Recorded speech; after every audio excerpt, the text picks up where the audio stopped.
to go for with the Warlock. Oh, those lads are getting on the beers early. Blimey. Is it like 1? It's 5 o'clock somewhere, Ted. It's 2. Ah, fair play.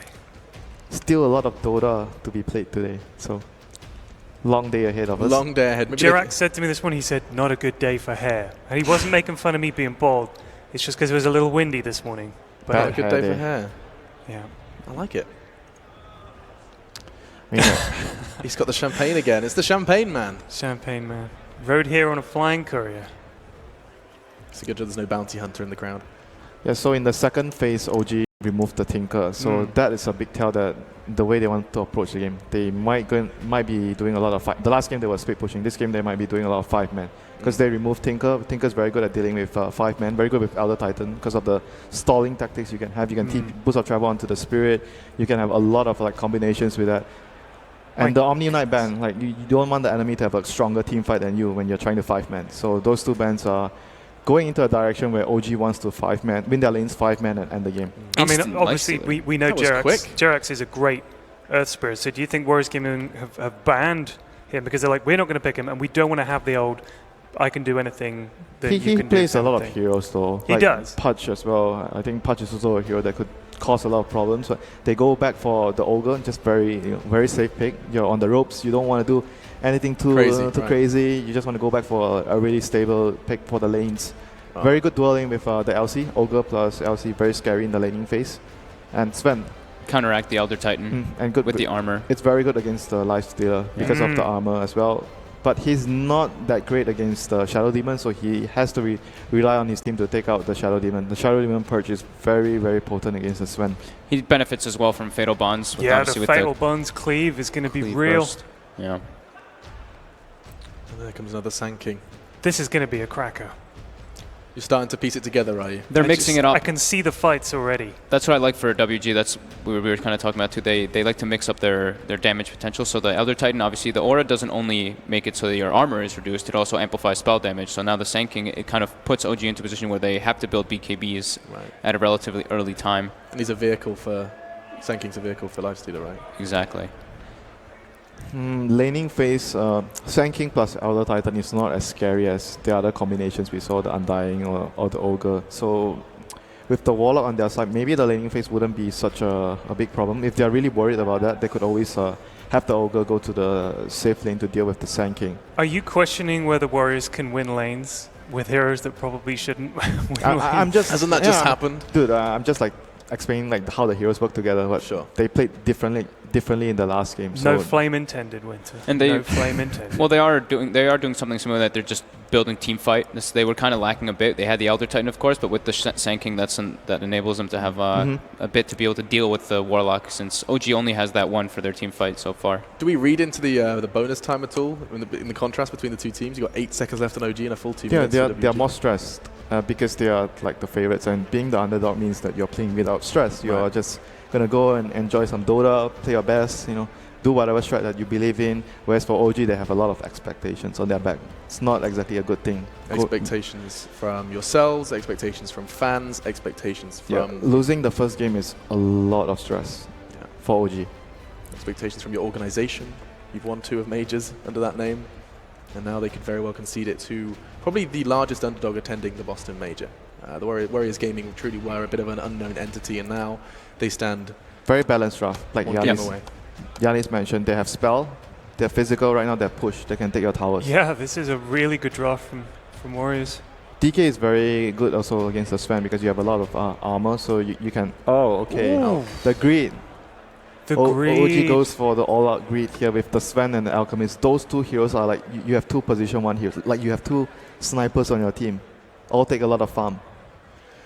Greedy. Oh man, it's happening. It's a bit greedy. Yeah, very greedy.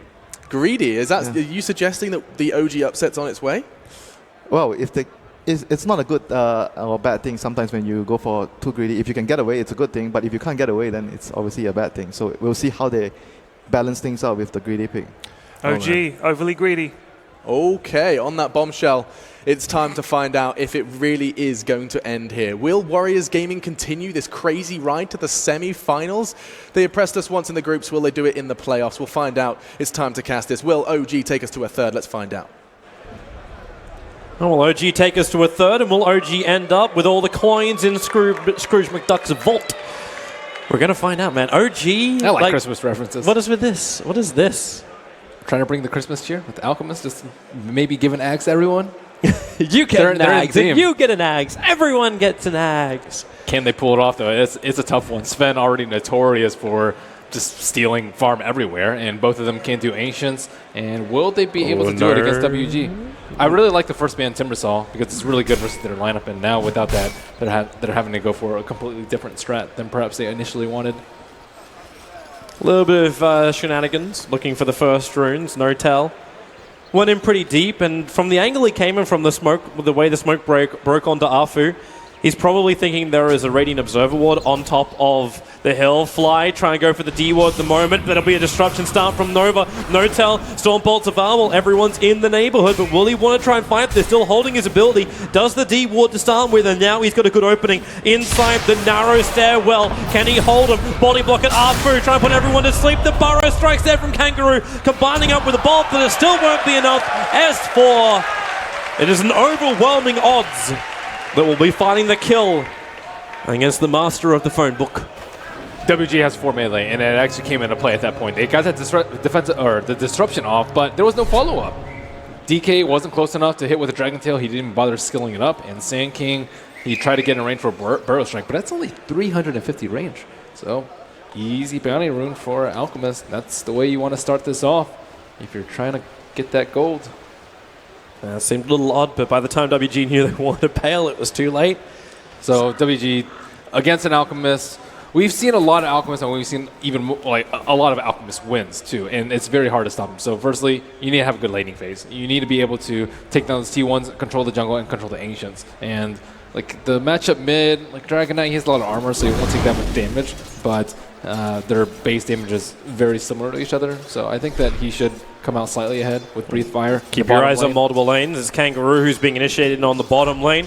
The stuns are out, and he is very low. No Burrow Strikes available. The Stomp from Afu will not create enough space. At the same time, WG were trying initiations of their own with the SD, making a break towards S4, but it just doesn't work that way. This SD as well as Lifestealer doesn't pack anywhere near as much of a punch. Yeah, the Ogre is key in this lane. He slowed the Elder Titan start to get a first blood. He's able to get rid of the Sand King in the lane, and these two melee heroes just cannot farm at all. You can maybe touch Jerax, but you have a thick layer of fat to get through. Yeah, and then you've still got the heal that can arrive from the Warlock. You've got he needs more regen. You've got two of the most effective supports in the Boston Major protecting a Sven, who hasn't been the most effective one position in the Major, but with this much space, it may not have that issue that the panel was worried about, where you've got both Anna as well as Notel making a bid for the big stacks. Yeah, at least they're not stacking. So, yeah, you're not getting that much farm, and Sven is getting free CS, but you're keeping the supports from really pumping up the 2 cores on OG. And seeing a little bit of a brawl in the bottom lane. Let's see what spawns Afu going for the stomp right before. The rune was already down. He was mid-stomp when the bounty hit the ground. So just getting the timing a little bit wrong. And I like the LC pick. It's been cropping up more and more, and it has a pretty good matchup, surprisingly, versus the Lifestealer. Normally, strength heroes don't do terribly well, but being able to purge the open wounds is very strong when you're just trying to survive. And he has a lot of CS. He has even more CS than the Lifestealer. Slightly problematic. So waiting for this top lane. The SD has not had anywhere near as much of an influence as I thought he might. Even though I know the combo is pretty bad, zoning out a solo Legion Commander. Okay, yeah, this time around, Disruption, they lock him in. S4 is forced to run into the dire jungle just thanks to the body block of the SD Illusions. But he's got boots, he's got press the attack. He's happy to turn around if they really want to fight him. Yeah, he's not really scared at all. There's no way they can kill him, I think, with these two. If he's at a decent HP.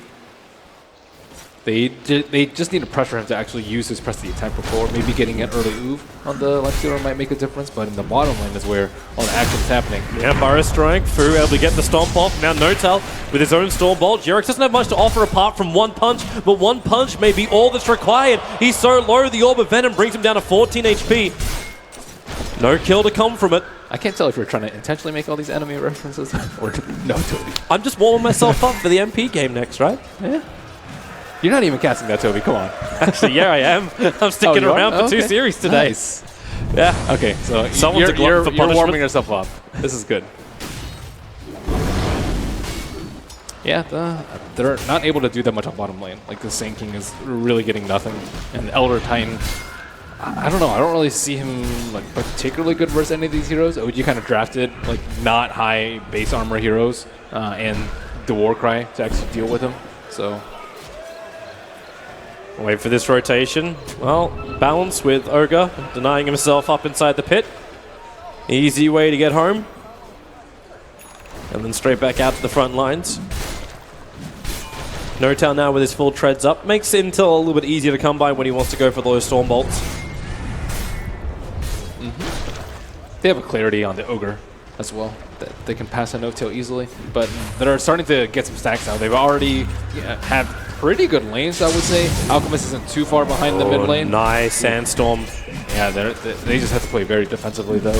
Originally, you would want the Sand King to be able to pressure this lane, and you know, they talk about it on the panel. It's like Sand King plus Elder Titan is just nowhere near as strong as perhaps the the Earth Spirit plus Sand King or Ogre plus Sand King, and they really can't do anything in this lane. They're just letting them stack up and farm. Warlock's getting tons of levels and XP, and it's not going to go well for them. Well, how do you even change this around? You want to keep going for kills right now. The Stormbolt flies out, goes to ET. Sand King trying to dodge it with the Sandstorm, but it wasn't meant for him. And now Elder Titan on the run flies right behind him, but they don't have any more stuns. Keep in mind that Jirax did go for the 0-2-1 build. Not out of the ordinary, but they're smoking the DK down right at level 6, along with the Shadow Demon. Yeah, well, firstly, you don't die in the lane, but this might be even better. Looks like such bait. Notel, he doesn't have the mana for a Stormbolt. Warcry's up in 1 second time with the Burrow Strike from Kangaroo. Create space. This wraparound smoke is still coming. They're trying to kite them up. Done a lot of damage. Here comes your Shadow Demon. Who's he take out the mix? Afu's still low in life, but now the Dragon Knight into his form with the Breathe Fire. Hits the SD. Already managed to kill off 1, and it is going to be 2. Sven will take a fall. Jirax will survive by running out for the 6-minute rune. But big rotation for WG. And they were just focusing way too much on killing these 2 melee heroes. Honor probably said, hey, one of them's missing, but you don't expect the Shadow Demon and the DK to rotate that early, especially not around a rune timing. They smoked around 5:15, 5:20. So normally you probably expected, okay, bottom rune, haste, DD, Invis, those are all pretty good to set up, but OG are constantly trying to zone out these 2 melee heroes and suffering as a result. Stormbolt on bottom lane. Nova did see Jirax moving over with that double damage rune, but it's the DK who's on the run, so just a quick disruption. Taking Jirax out of the play for a bit. WG were in no position to fight. They were all too low. So straight bailout. Meanwhile, in Alchemist land, the coins rain from the sky. Now at 4.3k in the net worth, even with a good rotation, Alchemist is having the time of his life. Yes, he is. Yes, he is. And that left side of the map is open. Like LC can constantly farm that camp that's to his immediate south, and the ancient stacking, which hasn't come yet, can easily start. But probably not due to the help of the HOD from No-Tail. I don't know if he's going to be able to get it first this game with WG's game plan. You can tell that they pretty much haven't touched neutrals at all at WG. They're like, no pulling on the top lane. Shadow Demon's constantly left the lane. So because of this, you expect them to keep applying pressure over and over, and you might not want to go for as greedy of items. Jirax goes home again, courtesy of the Fists of Roshan. Look for his TP rotation, potentially S4. Some help. Fly is in observer range, or he was, and they can maybe kill him if he's out by himself. Without the epicenter? It seems a little risky. The Stomp is coming in with the Spirit, no talents in the neighborhood. You've still got Sandstorm dodge available for Kangaroo as the fight happens on multiple lanes. Nana almost back to that tier 1 tower. Anna cannot get close enough with Jirax to finish the job, but his bottom lane where the Burrow Strike happens. Kangaroo space to get out, but he can't take more damage. Remember, the Fatal Bonds has tied them together. This will last a couple more seconds. Is Jirax really? Okay, this is another way to find a kill. Nana's going to get himself a bottle, but this may not be enough. With the Spirit down, they need to create some space. Give him time to bottle up, but it won't work. Warlock just moves in, takes the kill, and DK will fall. very greedy from them. They don't want to relent the pressure. They don't want to go back home to heal. They don't want to, farm neutral stack. They don't want to give the Alchemist any space. But it's coming back to bite them as they don't really come out ahead in the lanes at all. Bottom lanes have kind of been a disaster apart from that one rotation. And Alchemist is Mr. Moneybags. Yeah. Yeah, he's got a lot. It was OG who was meant to be the greedy ones, not WG. WG is just doing it through the way they're playing. But with this Alchemist rapidly approaching, like, you're only 9 minutes in with 6.2k net worth. It's only. only. It's, you know what, he could be better. 637 gold per minute. It's a bit slow. I think Armlet Radiance around 12 is almost free farm. It's generally the timing that you're looking at, and he's going to get it very close to that. I don't really see them being able to, like, take that mid T1 tower or wrap around and gank them. It's just too obvious because they've constantly been showing the lanes. They're trying to make a move on the bottom lane, but it has been scouted out, and everyone's already there. And S4, he's kind of just chilling up on his own, farming up too. He's quite high on the mid lane. Nana, don't walk up that hill. The Stormbolt's going to fly out. Fly also lending off that Shadow Word. They've got a lot of damage into the DK. Dragon Knight form will be popped. He's got one charges up his sleeve with the Fetterpons, connecting all the WG players together. No Tell is low, but Arfu going a little bit too far over the river. Now they get the stun onto the Dragon Knight. Fetterpons, remember, is still connecting them all together. So WG cannot afford to go into the fight. But stalling is good for OG, much similar to last game. The longer this game goes, the better for OG. Alchemist just found the bounty room, which almost gave him his... Maybe like 30 to 20-ish early on in the game. And the only stacked camp I've seen him farm was the one that S4 actually stacked next to the Radiant Secret Shop. That's the only stack he farmed. He farmed that just before he came into the mid-fight then. But the net worth is still exploding. Yep, Relic already in Ana's possession. Jit's not happy on this top lane. He's triggered off his rage. So some cooldown for the moment. Doesn't want to battle when S4 and Jirax is hovering around. Radiant has used scan. Elder Titan actually almost passes through it, but will wrap around to the south side as they try and make a move on this Alchemist. They ping out the Ancients, but if they go that way, they're going to find S4 before anything else. And S4 still running away. The Observer Ward will pop down. Nova Smoke did break. There's no Radiant Vision in this area, so this is their advantage. Now they see the Elder Titan. He flags on OG's radar, but they don't see the SD. They don't see the SK. There's no reason for them to farm up that side. They can just easily take their the south side Radiant neutrals and just be completely okay. WG already popped their smoke. They very likely have the Zero Ward so they can make that gank. And they have no good initiation aside from the Sand King. So if Sand King shows, as he is about to do on top perhaps, then they're free to farm. Fly is finally going to see that Observer Ward, that Sentry Ward blocking the camp. The big Ancient stack they want to have. Quickly farmed up and prepares now for the triple stack. Yep, Radiant's online in 300 gold. This is so early on in the game. If he gets his bounty rune, it's definitely going to happen. And there it is. 12 minutes on the dot. That man prayed to Lord Gaben earlier this morning.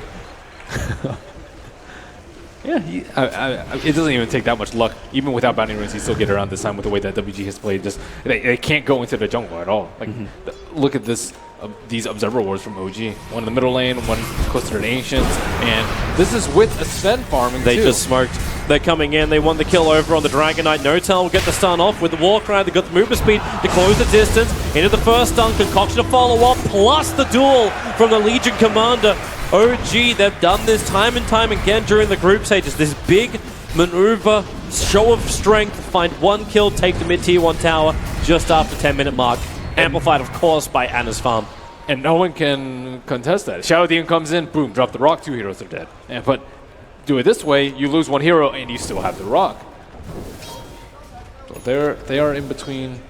I was about to say rock and hard place, but that they're in a really tough bind right now. Like, all their early game movements have failed. They don't have the correct late game heroes to assault this Alchemist or to contest this farm. He's doubling up people already, and this is like kind of just when he got his Radiance. And now the Blink Dagger's up on the LC, so they have plenty of heroes to create space for him, and they see them doing the Ancients, but they're already dead. No-Tail, he gets scouted out by the Elder Titan. So this is what the Lifestealer is having to resort himself to. Walking around an Ancient Thunderhide. messing up with Anna's farm. Now, SD's going to get a couple of copies. This is actually quite nice. And then with a life sealer behind, Flying will get the rock off. Maybe Arjit can find that kill. Yes, he will. Fatal Bonds have still tied a couple of WG together. And the duel, oh, it actually held the ET in position. The SD is low because of that, but the epicenter from Kangaroo goes through G-Rex, taking out his life. They're looking for another target, but who do they really want? Okay, maybe they don't want anybody. S4 is on the hunt with that blink dagger of his. He can close the distance. No, he can't. It's a haste drone spawning on bottom river. So a 2-for-1 trade-off, and that's with the committal of the first major rock of OG. I do like that play from the Lightstealer. They need vision. They don't have any vision in the areas that they need. He like kind of walked in between the T1 and the T2. It's a very dark spot for them, and was able to find the Warlock. Ideally, you kill him before the rock, but he doesn't. So, yep, they get the initiation on him. Warlock drops the rock, but look at Jet from behind. And Ana, he's standing right next to the tower. He's not really scared of anything at the moment. Duel comes out. This also almost kills the Shadow Demon from Fatal Bonds. Yeah, he was lucky to escape from that one with the extra help from the Lifestealer and the SK space got to be created. That's just 2 supporters down. Yeah, it's something, but yeah. it's not stemming the bleeding, which isn't really coming from WG. It's just the fact that OG is injecting more blood into their system. They're about 7,000 net worth in front, 3,500 in the experience. When they take this top tower with the blink duel, Legion Commander finds the right timing. The Burrow Strike from Kangaroo, creating a lot of space. S4, the dual breath will bring him down. Now Anna is trapped. This is huge kills for WG. If they can kill up the Alchemist, the Stormbolt will arrive. No tell, the Burrow Strike's still there, but toggle. Anna will get himself a double kill. They had a good opening. They stopped the duel. They won the fight, but they lost the war. Quite poetic, Toby. You know, they breed us culture down in Australia. Okay, Sticky Beak. we were looking up worth of the day. Jirax, a little bit of trouble. Lifesteal's going to start over on him. You have Purge available if things get a little bit rough, as Jirax is basically extra committed anyway. It doesn't even matter if these supports are dirt poor, because Alchemist, he farms the Scepter for them in, what, maybe like 2.5, 3 minutes? Yep. If he actually wanted to give the gold to them. So if they just sit on Brown Boots, Windlace, Magic Stick all game, like Jirax has right now, it doesn't even matter. They'll get the Ags maybe 35 minutes in, and they'll be 3 times as strong. With the farm rate of Anna as well, it's not even something where he has to go, oh, should I rush into an Aghanim Scepter for my teammates? Right now, his version of rushing an Aghanim Scepter is just standard progression. Because you're going to get that Mana Style done in just a couple of seconds. He's already picked up Boots of Travel. There's only 2 more item slots to fill at that point. Yep. And Octarine is going to be a trivial task for him. So looking from WG side, they don't have the best illusion clearing heroes. The only thing that they really have to deal with illusions is the Shadow Demon, and that's pretty much just making illusions of him. But Lightstealer, you'll see like sometimes going for a Maelstrom build. I see a hammer on him. Still unsure whether or not that's going to be Dezo. Dezo, you'll find out now. He just hit 1600. Yeah, Dezo. There it is. It's Dezo. They want to be able to kill people, but it's not good versus the illusions, and it's not terribly great versus the Sven. But it will help to take objectives and Roshan, and they feel like they need damage now. If they wait and farm, they are going to be even in a worse position than they are now. Well, smoke time. No Dire Observer Ward in that area. Instead, the Dire Observer Wards are more into OG's jungle. Now, this line being drawn up where OG is looking to fight. There's nobody there. Even WG scanning, thinking maybe OG went straight down the hill, across the river, and up into their jungle. If they all in on the Alchemist, though, the Warlock and the rest of OG's team are smoked right behind them. And how do you even all in on an Alchemist? Like, he's going to Mana Dodge and Chemical Rage. It's Epicenter into Blink Burrow Strike, and then just throw everything at him. That's what you have to do. Instead, it looks like they're trying to force someone to TP back to mid lane. So with the DK pressuring, OG need to change the field of battle. This is a better one. Notel caught in the top river. The Burrow Strike out with the ET Spirit down. Notel's got very little to defend himself with. So that is the best case scenario for WG. It's very strange that he didn't TP out. They had 3 heroes TP mid, Alchemist TP bottom, and then Sven was the only one who was left. And WG, all the heroes were in full vision. And now they can actually maybe take a fight 4-on-5. Ana is going to get caught by the stomp here. Yeah, they just leave the Spirit in the back lines to create more space, and then they disrupt over on that Alchemist. Turns against him. S4 actually jumped in at that point, looking for a kill. The Rock is down with the Fatal Bonds. Lifestealer and DK combined together. The Epicenter will kill off the Alchemist. The expense is the life stealer of WG. And they're on the run. S4 Blink Dagger is off cooldown, and SD is such a juicy target. If only he can get close enough.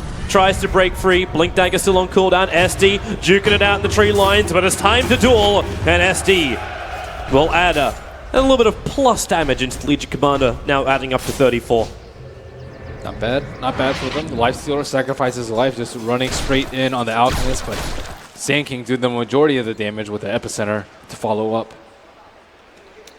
No. For every second the Alchemist is down, that's a lot of money lost. And Shadow Demon Illusions, they do a lot of damage if left alone, and it's not like OG can actually kill those illusions quite quickly. So I'm wondering, like, the build which you go on the Alchemist in this game, was it, like, obviously you're going to get the early Radiance anyway, but is there something better the Alch should build into which doesn't make the SD as powerful with this disruption?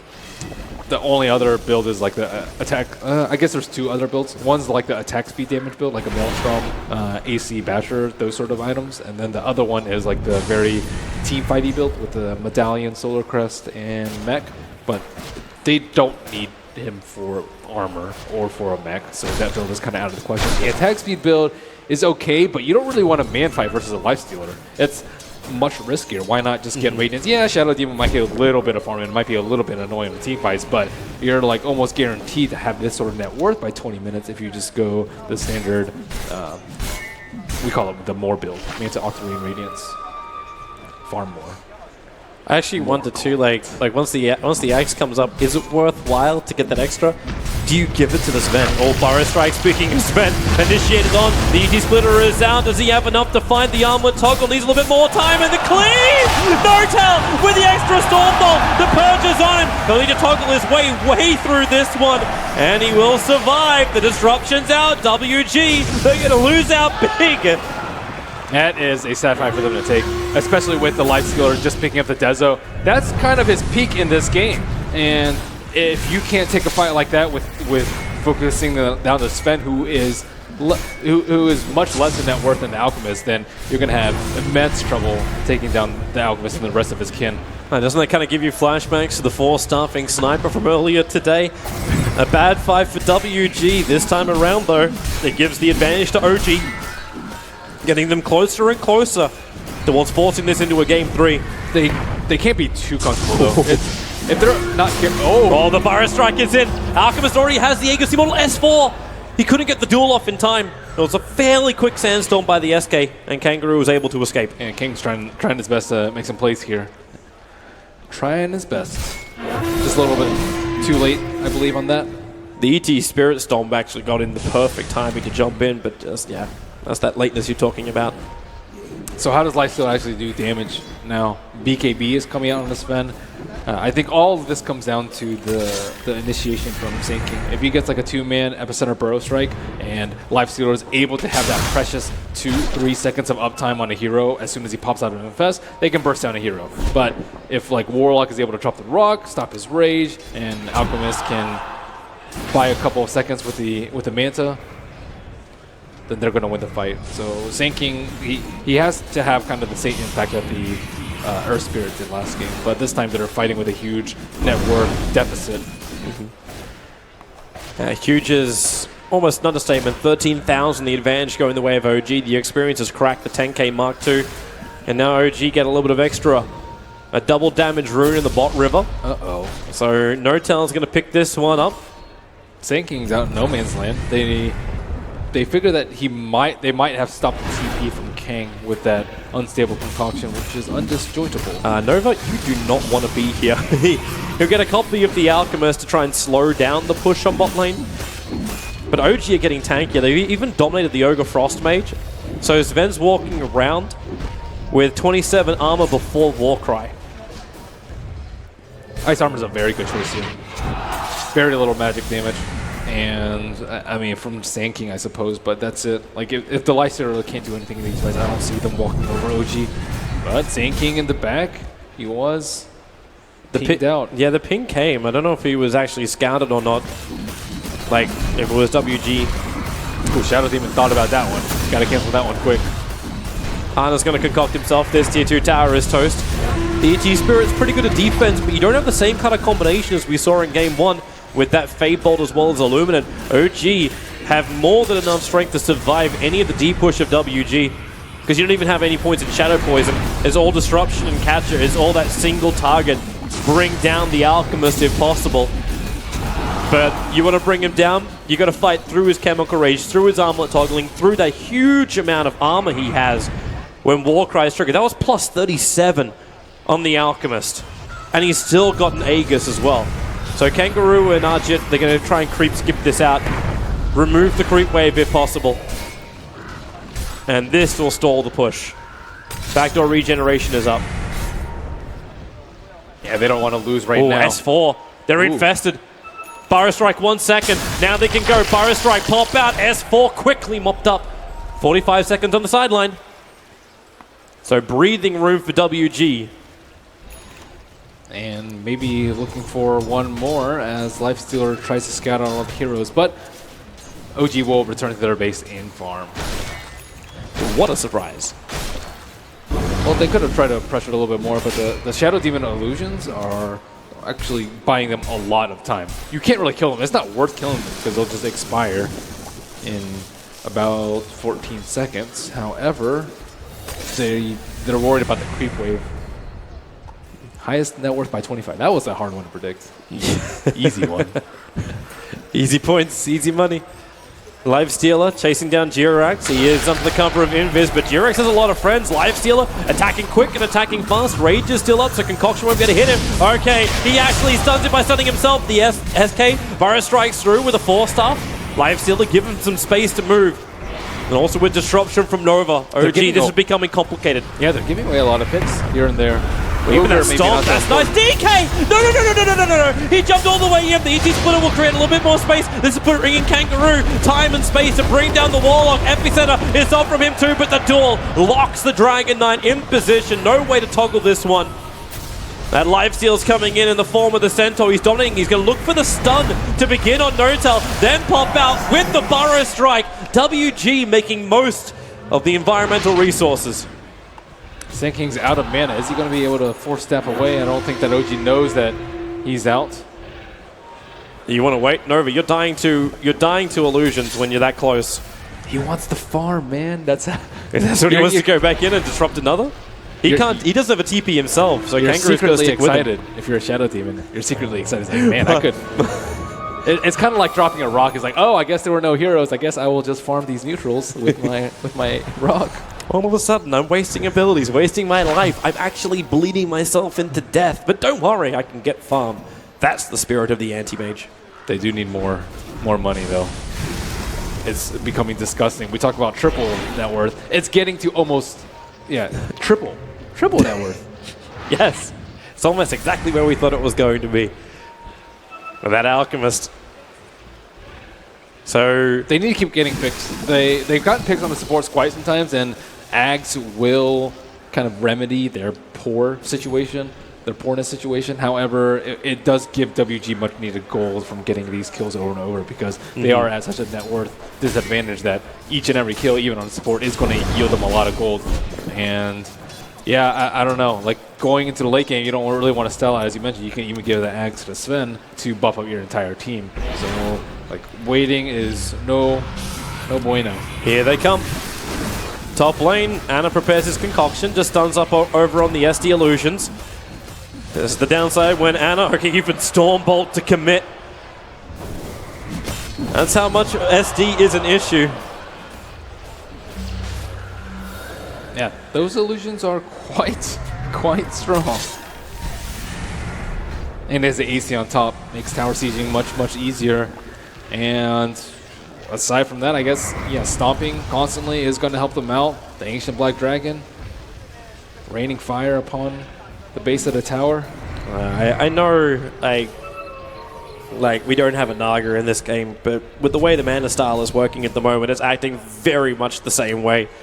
Manda, send it down, skip out the creep waves, push everything out without OG having to leave the top lane. It's Naga on roids. That's what Alchemist is in this game. So what happens when Naga and Popeye get together? Alchemist gets created. But OG still need that initiation. S4 kind of is that, but he doesn't want to initiate in on an Ancient Black Dragon, one because he can't. They also don't have that many BKBs, so like pushing into that and then having to deal with the Sand King who could potentially get a huge epicenter burrow strike. It's not an auto win for them. They can't just straight walk up the hill and be like, whatever, we'll just struggle whatever spells are thrown at us. They have to approach it with some finesse, especially with the Shadow Demon stalling it out so well with his disruption. It's almost WG's time to go home. Kangaroo and Nana have been down here. Kangaroo's got enough money for his full Aghanim Scepter, while the DK is sitting at 3.5k. Interested to see if he just wants to hold onto his buyback or if he needs items to take this fight, because bit by bit, okay, Nortel jumps in, 3 hits to kill off the Shadow Demon. He's got buyback available, plus got the disruption off beforehand. So they've already got Alchemist fighting for the WG cause, plus the Ancient Black Dragon being ignored. Really makes this pushing a little bit harder. Okay, a little bit of miss micro. Ogre Frost Mage. Casualty. They know that Shadow Demon is one of the best stallers that they have. Elder Titan's not that big a deal. You can just spread your illusions out. But Shadow Demon is the one that actually kills the creep waves and causes the Alchemist to miss a lot of hits on his tower. And the AC aura on top of that is also quite annoying to deal with. This seems way too hard for OG. Like, life is meant to be easier for a team which has like 17,000 net worth advantage. Yeah, but Shadow Demon can kind of neutralize that by making illusions of this 30,000 net worth hero. Yeah. So it's not as easy as it seems. Here's the first one. And that's how you throw. You push high ground and just overconfident in the way that you do it. And certainly nerves can get to OG if it is game number 2 and they're 1 game away from elimination. We definitely saw it from VP. There was a lot of rare spell. He gave it. He did. He gave it to No-Tail. It is the Sven Aghanim's upgrade. That is something that you don't see very often. Normally it'd be, I'd probably rank him like Ogre would be most likely, then Warlock, and then the Sven with Legion Commander like a distant 4th. But everyone else can right-click pretty darn hard. Alchemist doesn't have the most strength, so 200%. It's not even 200% right now because he's not level 16. 150%. This injection of damage. DK coming out. No-Tail looking for a target. Arfu sitting in the tree lines. Now starts his TP. BKB after BKB. The Stormbolt easily dodged out by the SK. So No-Tail putting that axe to use. BKB going to drop down to 7 seconds. Yeah, he actually held on to it. It's really good for sieging towers, though. I think like if they want to do the slow siege, they could easily blow God Strength. It's not a super long cooldown, 80 seconds, and he probably wants to wait for level 16 too. He's really close to level 16 on the Sven. Yeah, Nana, you can't fight that. You got no escape as well with no BKB available. The duel's going to begin from S4 with the Blade Mail on. No protection allowed. SD couldn't get close enough to get the disruption. That's the only way they really could have stopped their DK from dying, and now the jump in, the Burrow Strike, it's good from the SK, but the Rock was better, hitting most of WG. Maybe Nana with his buyback can do work, but with no Dragon Form, the Live Sealer down as well. More buybacks need to be committed if they want to hold their base WG. The TP out not even working, a triple kill for Ana. The Epicenter finally comes in, but it only hits the Alchemist, and he's very unaffected by this. In 1 second time, Chemical Rage is back off cooldown, and now Ana just starts ripping apart the racks. No way to stop him. They can try and slow him down with the Elder Titan, but that was an immediate Burrow Strike's good. Spirit into Stomp.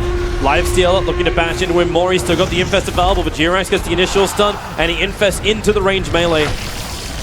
So OG will lose most of their creep wave, but they don't care. Their sustain is unbelievably good. So they take the mid racks. Now they push for the top lane as well. WG looking for the opening with the Aghanim Scepter fresh on the SK. Wants to get that good Burrow Strike, able to do it. Slow down the Alchemist, buy time for the DK to live, but OG got what they came for. Objective-based gaming. They take the melee racks. They'll turn and fight if WG wish to chase, though. Uh-oh, Nova, is he going to die to this illusion? No. He's fine. He needs the help of his teammates to clear him out. And yeah, that's half your base gone. Problems. Definitely problems for WG, but luckily they're a game up in the series. Sven actually died pretty early on in that fight. He got focused down heavily by Shadow Demon with the Purge and the Life Stealer. If he stays alive, I think the structural damage is going to be way heavier. Ags number 2 on the way on the Courier. At the same time, Satanic has completed on the Sven. So looks like Warlock is standing next ready. to him. It's Fly's turn for an upgrade. Yep, there it goes. 2 rocks. Well, Ramsey's asked for it. He's got it.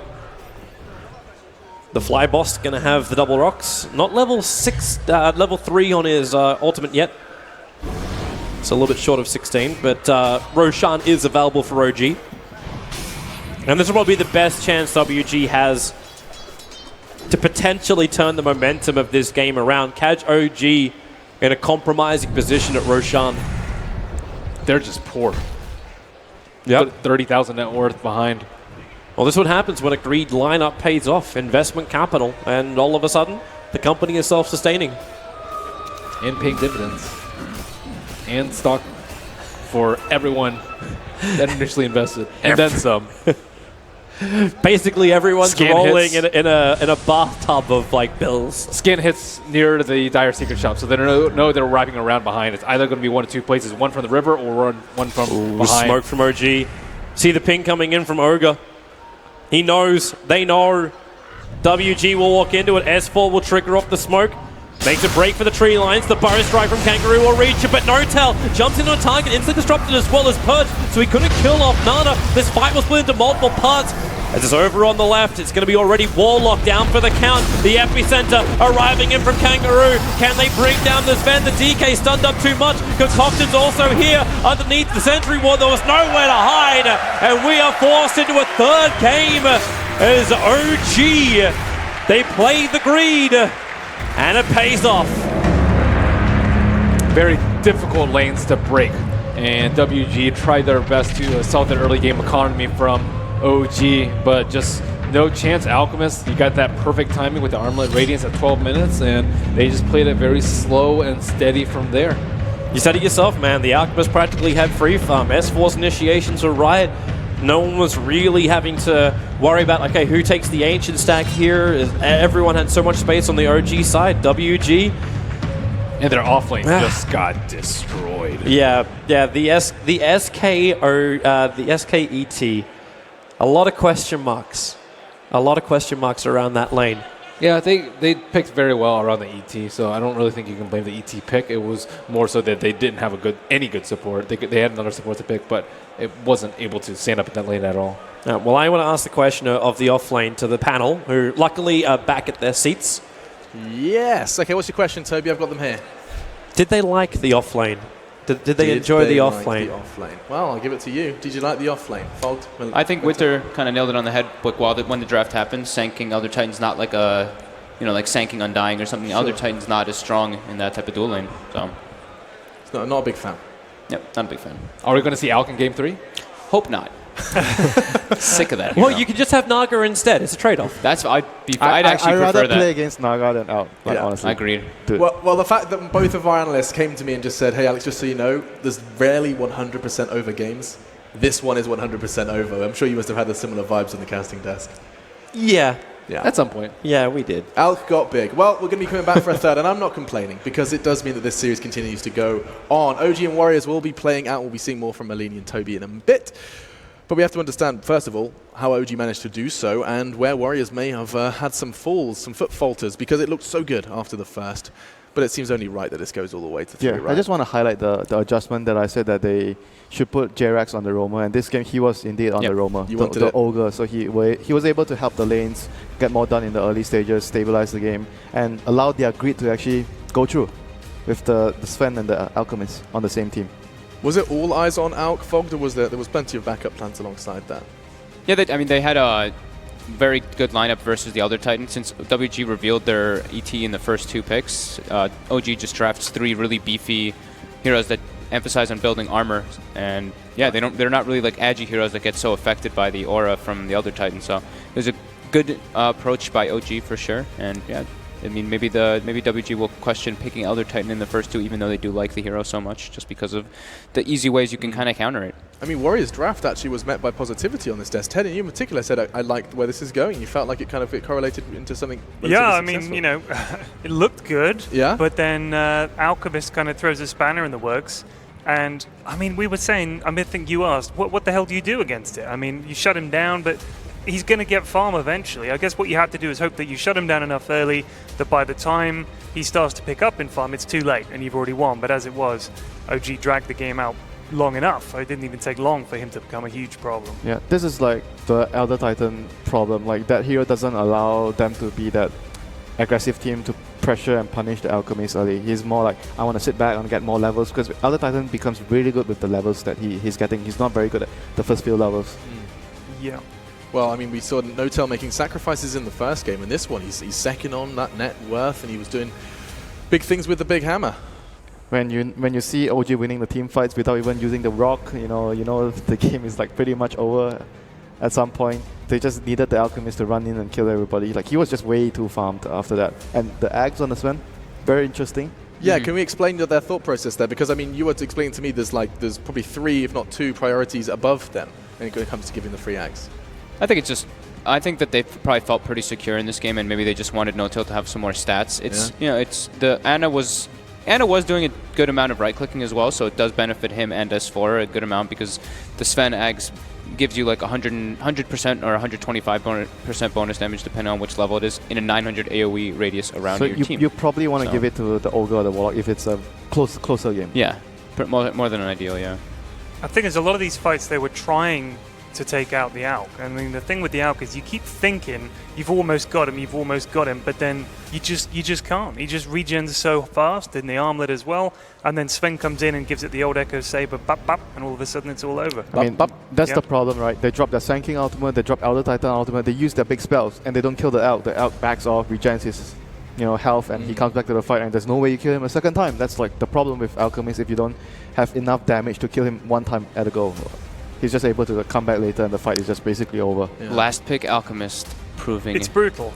It's one of those last picks, strong. isn't it? Yeah. One of those last picks you suddenly like. If it works with the Sven, oh my god, this is like, I don't know how you deal with it. Like, Sven and Alchemist are 2 heroes that take position 1 farm priority. If you can fit those 2 heroes on the draft, that hero is just impossible to deal with. Yeah, and especially with like Ogre, like you mentioned, like Jarex was just able to make so much space in between the 2 lanes that it just enabled both of them to just be able to farm, and 12-minute radiance, it's really hard to be able to deal with that. Yeah, 12-minute armlet radiance. 12-minute armlet radiance, yeah. Well, you always get armlets. So. Those weren't the only items they did build. We can actually bring up the scoreboard to kind of understand all of that good stuff. But yeah, it was very swift. You can see, I think it was over 1,100 gold per minute for Anna. That's an Alchemist doing his job. But also, I mean, what's worth highlighting here is that the win rate of Alchemist, you did the numbers, Fogged. I wonder if you've got them up on your screen. I think it's like 86% it's closing, now. It's above 80. Yeah, it was 83% before that game, so I don't know what that bumps it up to, probably another 3% or so. That's a nice GPM as well, 1103. Yeah. Pretty good. Where's Magi in the win rate categories as well? It does feel like they had a lot.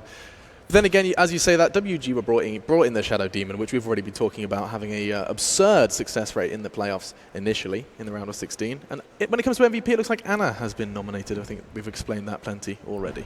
Yeah, it's last pick Alchemist. He did, it's kind of like a cop-out, I guess you'd say, but he did his job. He just had to farm, and he just throws some illusions at people and just, I still think like the overall MVP would be their lineup being able to function as a whole, the way the supports play in the early game to allow those 2 greedy cores to get all the farm that they wanted to. Yeah, it was flashy for the Alchemist, but his supports did a lot of work for him. Well, Purge is wearing a flashy suit as well, and he is standing by to hopefully explain why we're going into a third and why the suspense has just got a little higher here in the Wang Theatre. Hey guys, completely agree with what Winter just said. The supports that OG had really helped facilitate farm on the Alchemist. If you take a look at the draft here, not only do they have great supports that did good things, but if you look at the heroes they got, Ogre Magi as well as Warlock, these are kind of similar heroes in playstyle right now in that they're extremely tanky level 1, about 600 HP with no other items, and in Ogre's example, he's got tons of armor. The other cool thing about those 2 heroes is that they both do a stupid amount of damage with 1 skill point. Warlock doing about 180 magic damage and Ogre sitting for about 130. Most heroes are doing about 75, so they got that in an advantage. And the other important thing that happened in the early game here was because Warriors Gaming got caught here, especially the Elder Titan, he ended up skilling his first skill, Echo Stomp. What that does is, it does this cool sleep thing, but the problem is that his laning is not going to be anywhere near as good as Ogres and Warlocks when he actually comes down here to do an aggressive dual lane. Normally he gets plus 30, plus 40 right-click damage by getting his second skill. So he didn't have that. As you can see, his opponents are a little scared. And as they start getting that advantage, Sven pushes the lane up using his cleave ability, and then that allows Fly to do a side pull, which should deny the whole creep wave. He even got some 2 range creeps in this one. So the lane advantage that OG got out of this was massive. And they also started a ton of fights down here. They did this often. They start fights. Maybe they didn't always weren't necessarily going to succeed with them on purpose, but the important thing is that it forced these Warriors Gaming players to always be in the lane. They also did a great rotation here to actually clean up OG in this fight with the Dragon Knight coming from the side. I believe they got at least 2 kills out of this one. It was a great rotation, but it's not really what they need to do. And you even keep seeing this. This is another rotation from Notel. This is very uncharacteristic from a Sven. It looked like he was going to passively farm, but they didn't do that. They kept rotating for kills. This is one of the least likely ganks I've seen in a long time. OG knows that they're not necessarily going to be successful with this, but the purpose is this. 1, 2 heroes now in this lane. And the one hero that you're not seeing this whole time is Alchemist. I mean, he does show up at the end, but the only reason he's here is to farm creeps. So that is exactly why he got a 11.5-minute Radiance and he just steamrolled the whole game, just because of how well this tri-lane played. It's so good. As always, Purge making our panel giggle. Fantastic work. He's shedding some light and also getting Winter and Mr. Litbin doing it. You got a bit of a smile on your face. Yeah, it was funny. Yeah. Like the What made you laugh? Alchemist just came over, fight's over, but I'm just there, just to clean up the creeps. I got the CS, don't mind me. Runs in, just throws the acid spray. He's just like, oh, sorry guys, I'm not here to battle. Just doing my job right He's here. here to help. I have one quick request, Alex. Can Mr. Austin Capitalist Walsh please make himself known to the PGL staff? They're looking for you, baby. Okay. That's it. I promised I'd do that. We're hunting him. Find him. If you see Capitalist in the crowd, he's probably asleep. Get him. Wake him up. With that said, we are going to be getting ourselves ready for the third, and I want to start an intriguing discussion because I've heard it, in whispers and in passing, that people are saying that the skill level is just so damn close at this point in time in Dota. And do you not think this series is a perfect opportunity for us to start that discussion? The fact that Warriors and OG are going head-to-head, toe-to-toe into a third, the fact that Warriors have come here, the fact that we've experienced so many upsets across the course of this tournament, the course of the Boston Major. Is Dota at its most competitive, Fogged? Yeah, I would think so, especially because we've had this patch ongoing for one of the longest, about 190 days or so, and you just see people drifting toward maybe kind of similar drafts, maybe a couple substitutes here and there, but it's really it's whoever takes the fights in the proper manner, whoever wins the lanes, you can kind of see how that develops into the mid game and later stages. But in terms of individual skill, in terms of the players, there isn't that much of a gap at the top, right, Winter? Yeah, very, very close. And I think the biggest difference is form. Whoever has the better form and whoever, I think, is more confident. Confidence plays a very huge factor in these kind of games where the players, you might be feeling a bit down because of a scrim loss. That might affect you in a game, in a tournament. You want to be in top form for this. It's going to affect your drafting as well. If you're coming in thinking you're behind, thinking, well, we keep messing this up, let's just keep it simple, and you come up against a team that's willing to take a gamble, and it pays off, then you're massively on the back foot. I think a lot of the teams, if you play it ultra safe, you're basically hoping your opponent makes mistakes. Right. And if they don't, then you just don't have anything to answer back They're not with. playing to win, basically. Yeah. And so with that said, it is almost time for that draft. We have got one more social media question to come in from you guys. You get to ask questions to our panel via Reddit, via Twitter, via all of that good stuff ahead of the third game of the series of elimination between OG and Warriors Gaming. Don't know if that question's coming. Yes, it is. It's coming nice and short. Breakout star for Warriors Gaming. Winter would say that he already knew who they all were. Well, Yes. it was Nana and Afu. I think are the two that stand out Afu to for me. sure, I think really. I mean, Nana as well, but Afu, that performance alone, I think, in the first game of the series, made me my trousers feel smaller. Carry on. It's a bit difficult, though. I'm more inclined to say X-Nova because he's the newest member of the team, and he was actually also considered when Fnatic was looking for a support. They went for 3-4-3 at the end, but he was also considered for that spot on that team, the team that actually got top 4 in TI. So Inside deeds. Yes, yeah, he so was strongly considered. I would say that he's the biggest breakout player for me. And I mean, have you seen kind of play to reinforce that in this series? His Shadow Demon, his first game. Maybe his play doesn't reflect a lot, but I played with him on the same team. I know he's very vocal for a new player. It's very difficult to find a new support player, and he comes in and he has all these ideas and he has all this confidence